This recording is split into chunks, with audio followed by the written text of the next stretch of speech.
आज हम लोग आपकी कक्षा 10 के अध्याय 1 में महाकवि सूरदास जी द्वारा रचित पद शीर्षक से कुछ पद्यांश हैं।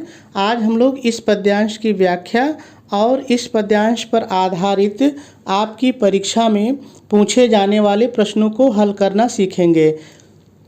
देखिए, वैसे तो मैंने कक्षा 10 के सभी पाठों की व्याख्या अपने चैनल पर अपलोड कर दी है और आप चाहें तो मेरे चैनल की प्लेलिस्ट पर आसानी से जाकर के सभी पाठों की व्याख्या देख सकते हैं। ठीक है, लेकिन देखिए, चूंकि 2023 से पद्यांश पर आधारित पूछे जाने वाले प्रश्नों का जो मॉडल है, जो पैटर्न है, वो बदल गया है। इसलिए मैं दोबारा कुछ पद्यांशों को लेकर के आपको ये बताने का प्रयास कर रहा हूँ कि अब आपको पद्यांश पर आधारित प्रश्नों को किस तरह से हल करना है। ठीक है, तो सबसे पहले हम लोग इस पद्यांश में जितने भी शब्द आए हैं, पहले इन सभी शब्दों का सरल अर्थ देखेंगे, उसके बाद हम लोग इसकी व्याख्या करेंगे।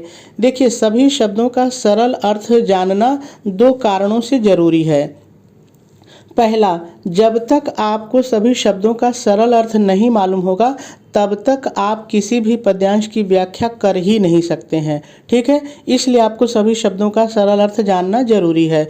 और दूसरा क्या है कि अब परीक्षा में कोई शब्द दे देगा, कोई भी शब्द दे देगा और कहेगा इन शब्दों का सरल अर्थ लिखिए, तो तब भी आपको सरल अर्थ जब तक नहीं मालूम होगा तो कैसे लिखेंगे। तो ये दो महत्वपूर्ण कारण हैं जिसके कारण आपको सभी शब्दों का सरल अर्थ जानना चाहिए। तो चलिए, मैं सभी शब्दों का सरल अर्थ आपको बताता हूँ। उद्धव, उद्धव ये नाम है श्री कृष्ण के मित्र का, तो ऐसे ही रहेगा। ठीक है, बदलेगा नहीं, ये नाम है। मोहि माने मुझे या मुझको, दो में से कोई एक ले सकते हैं, मुझे या मुझको। ब्रज ये भी जगह का नाम है, ऐसे ही रहेगा। ठीक है, बिसरत मतलब भूलता, बिसरत मतलब वैसे तो भूलना होता है, लेकिन यहाँ पे मैं भूलता कह रहा हूँ। ठीक है, भूलता।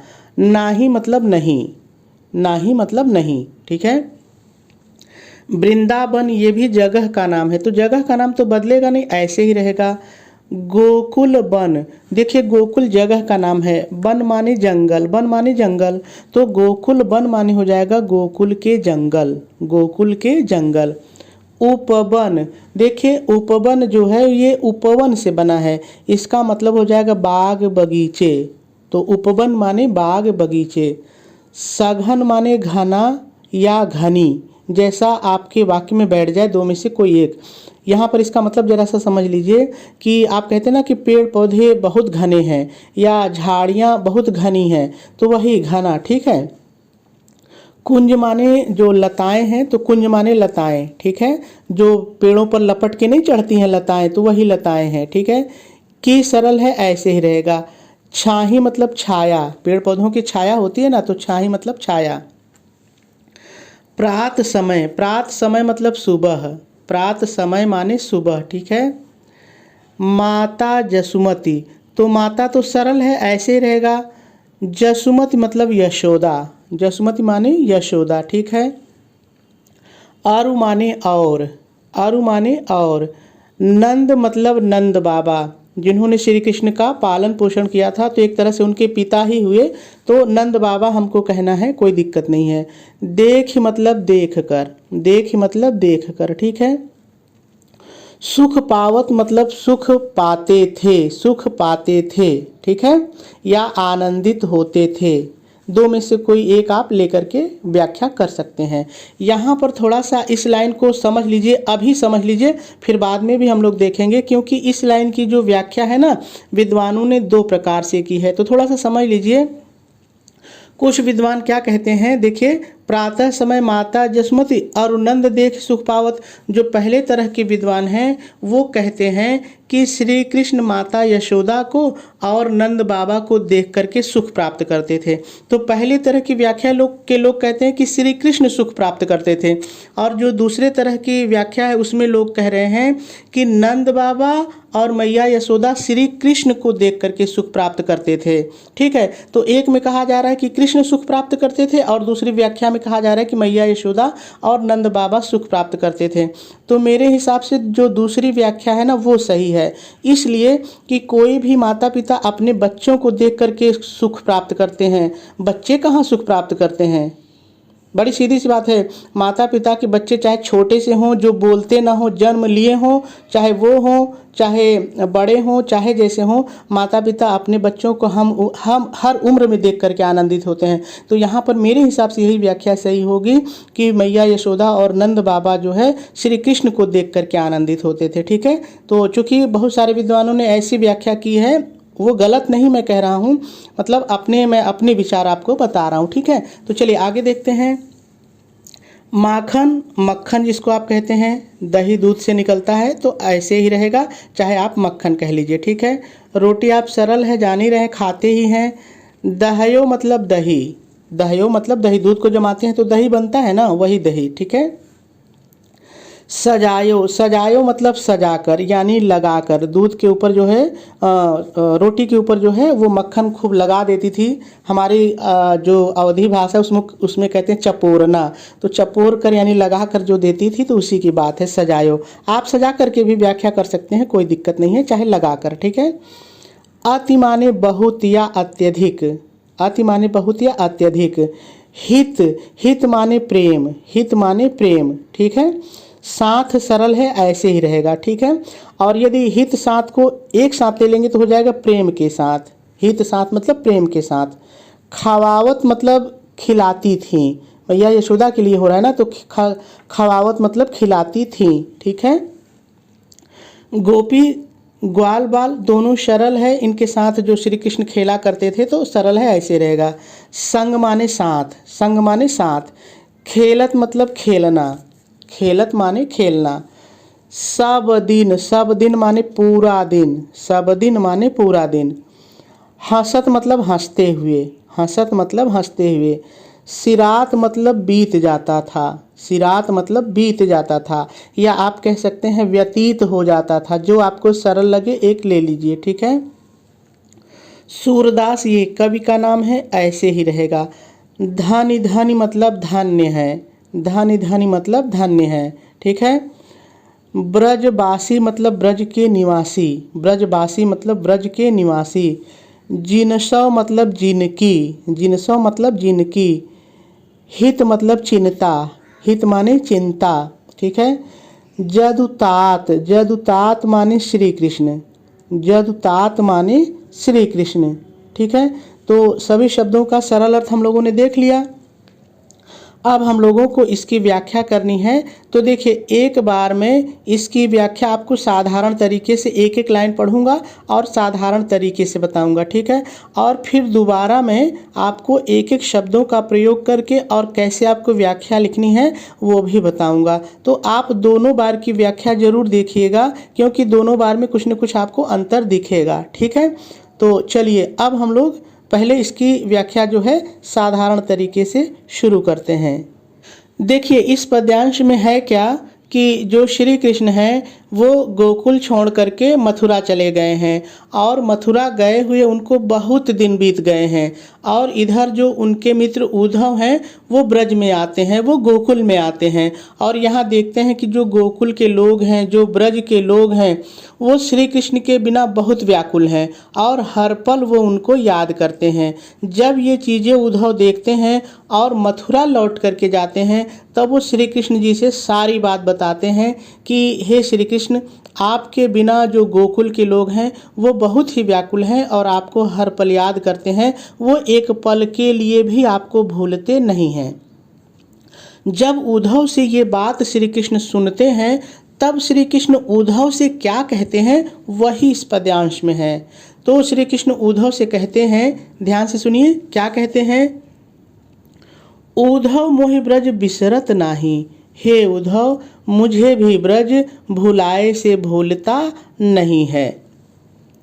वृंदावन गोकुल वन उपवन सघन कुंज की छाही।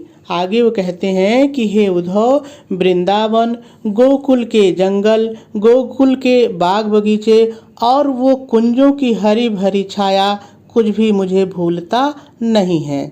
आगे कहते हैं कृष्ण, प्रात समय माता जसुमती और नंद देख सुख पावत। आगे कहते हैं श्री कृष्ण कि सुबह होते ही मैया यशोदा और नंद बाबा मुझे देख करके जिस सुख को प्राप्त करते थे, हे उद्धव मुझे वह भी भुलाए से भूलता नहीं है।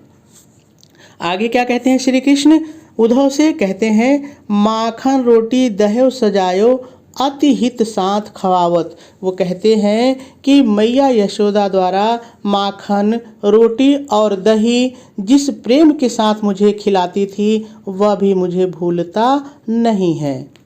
आगे गोपी ग्वाल बाल संग खेलत सब दिन हंसत सिरात।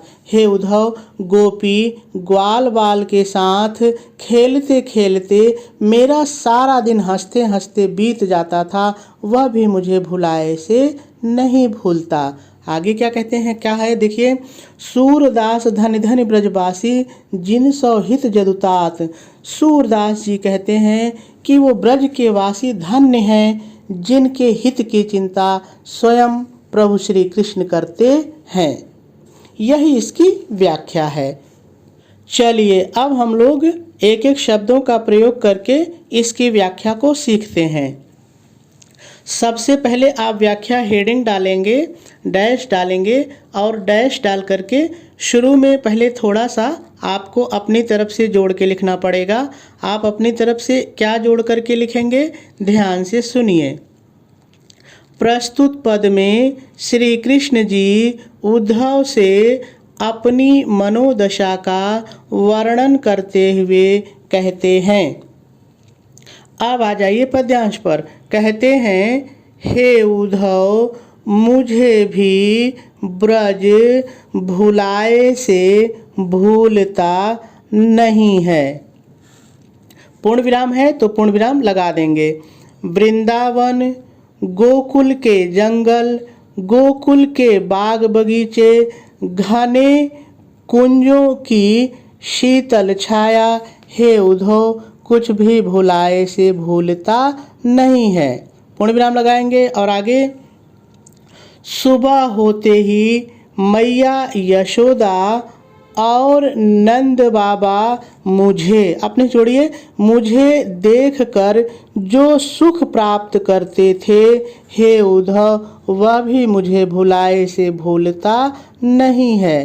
पूर्ण विराम और आगे माखन रोटी और दही सजाकर मैया यशोदा अत्यंत प्रेम के साथ मुझे खिलाती थी, हे उद्धव वह भी मुझे भूलता नहीं है। पूर्ण विराम लगाएंगे और आगे गोपी ग्वाल बालों के साथ खेलते खेलते मेरा पूरा दिन हंसते हंसते बीत जाता था, हे उद्धव मैं उसे भी भूल नहीं पाता हूँ। ठीक है, पूर्ण विराम लगाएंगे और आगे लिखेंगे। सूरदास जी कहते हैं, ब्रज के निवासी धन्य हैं जिनके हित की चिंता स्वयं प्रभु श्री कृष्ण जी करते हैं। और आपकी व्याख्या पूरी हो जाएगी। देखिए मैं आपसे एक चीज़ ज़रूर कहूँगा कि आप व्याख्या को अपने से लिखने की कोशिश ज़रूर करिए। ठीक है, तो चलिए अब हम लोग इस पद्यांश का काव्य सौंदर्य देख लेते हैं। देखिए काव्य सौंदर्य भी आपको तैयार करना बहुत ज़रूरी है, क्योंकि काव्य सौंदर्य से भी प्रश्न पूछेगा। और विशेष रूप से ये चार चीज़ें तो आप ज़रूर याद रखिएगा। ठीक है, तो चलिए हम लोग काव्य सौंदर्य देख लेते हैं। यदि इसमें रस की बात की जाए तो श्रृंगार रस है। देखिए श्रृंगार रस में भी यहाँ पर वियोग श्रृंगार है, लेकिन हम श्रृंगार कह के ही अपना काम चला लेंगे। आपको पता है जहाँ पे नायक नायिका के बिछड़ने का वर्णन होता है वहाँ पर वियोग श्रृंगार होता है। ठीक है, तो यहाँ पर श्री कृष्ण और गोपियों के बिछड़ने का वर्णन है, तो यहाँ पर जो है वियोग श्रृंगार है, लेकिन आप श्रृंगार रस भी कह सकते हैं। ठीक है, कोई दिक्कत नहीं है, क्योंकि श्रृंगार रस दो तरह का होता है, संयोग श्रृंगार और वियोग श्रृंगार। चलिए आगे देखिए। यदि छंद की बात करें तो गेयात्मक छंद है। गेयात्मक छंद किसे कहते हैं इसके पहले के पद्यांश में मैंने बताया है, तो आप समझ गए होंगे। यदि अलंकार की बात करें तो देखिए इसमें अनुप्रास और पुनरुक्ति प्रकाश अलंकार है। देखिए अनुप्रास को तो आप नंबर 1 पर रखिएगा तैयार करने में, ठीक है। तो चलिए देखते हैं कि अनुप्रास और पुनरुक्ति प्रकाश इस पद्यांश में कहाँ पर है, ताकि आपको भूले ना। तो देखिए यहाँ पर ध्यान दीजिए, ब्रज बिसरत, यहाँ पे देखिए ब और ब वर्ण की पुनरावृत्ति है।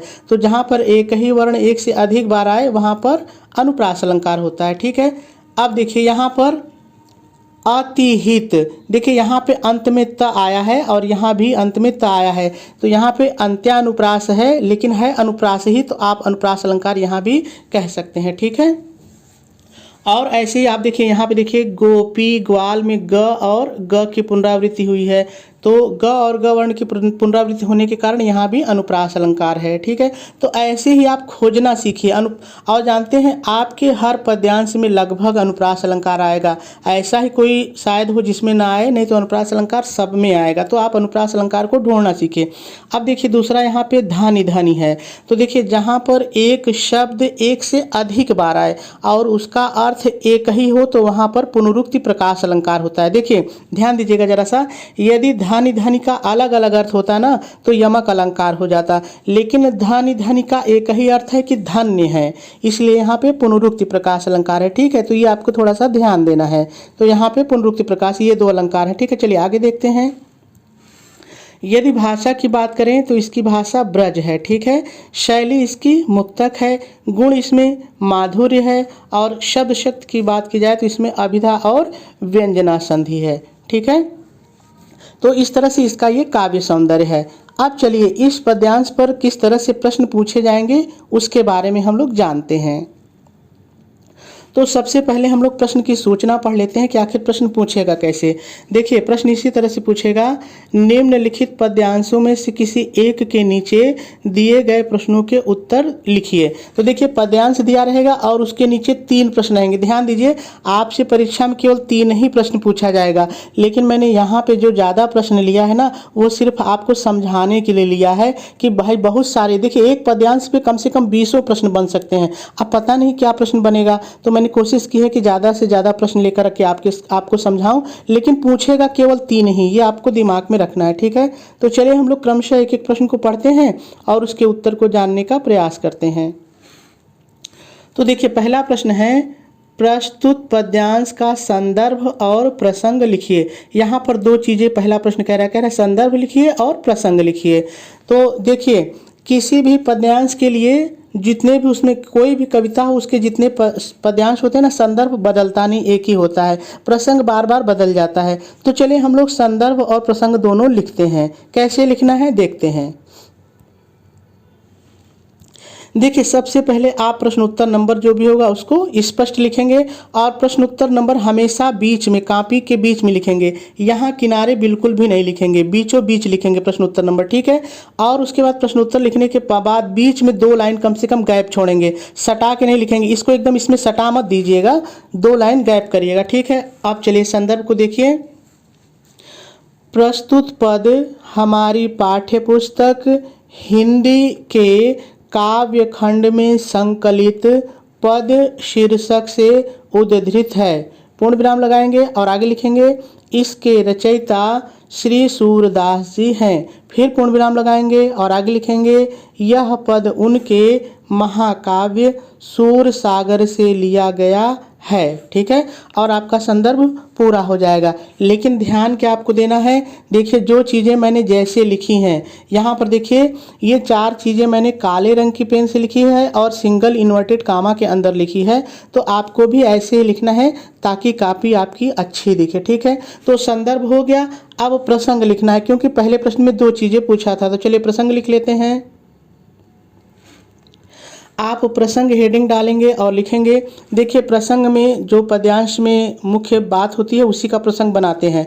तो देखिए प्रसंग में आप क्या लिखेंगे, प्रस्तुत पद में सूरदास जी श्री कृष्ण की मनोदशा का वर्णन करते हुए कहते हैं कि जब श्री कृष्ण को उद्धव ने गोकुल वासियों की दशा के बारे में बताया तो वे उसे सुनकर अत्यंत भाव विभोर हो गए, और आपका प्रसंग भी पूरा हो जाएगा।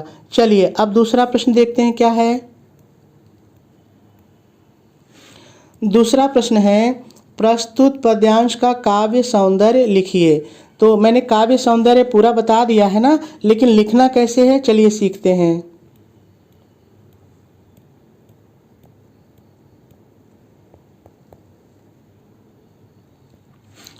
तो देखिए, आप जो भी प्रश्न की नंबरिंग होगी कर लेंगे, अलंकार हेडिंग डालेंगे और लिखेंगे प्रस्तुत पद्यांश में। देखिए जहाँ पर आया रहेगा ना उसको लिखेंगे। देखिए ब्रज विसरत, ब्रज विसरत में ब और ब की, ठीक है। उसके बाद गोपी ग्वाल में ग की, और अतिहित में त वर्ण की पुनरावृत्ति होने के कारण यहाँ पर अनुप्रास अलंकार है।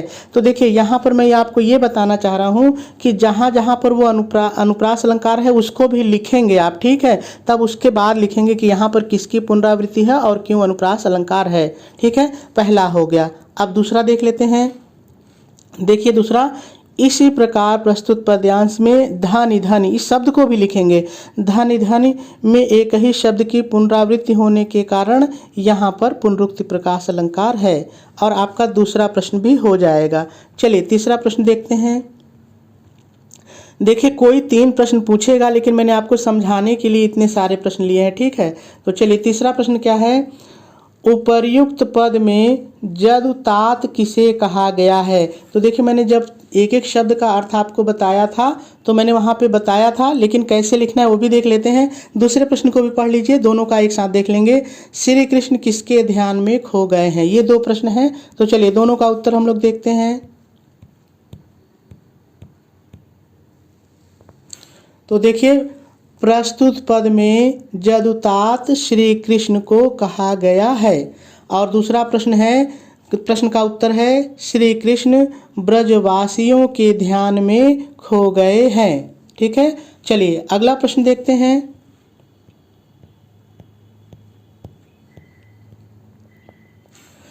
अगला प्रश्न है, प्रस्तुत पद्यांश का मूल भाव बताइए। तो देखिए जहाँ पर मूल भाव शब्द आए ना, आप समझ लीजिए कि वहाँ पर आपको जो है प्रसंग वाली बात ही लिखनी है, ठीक है। लेकिन लिखना कैसे है चलिए ये देख लेते हैं।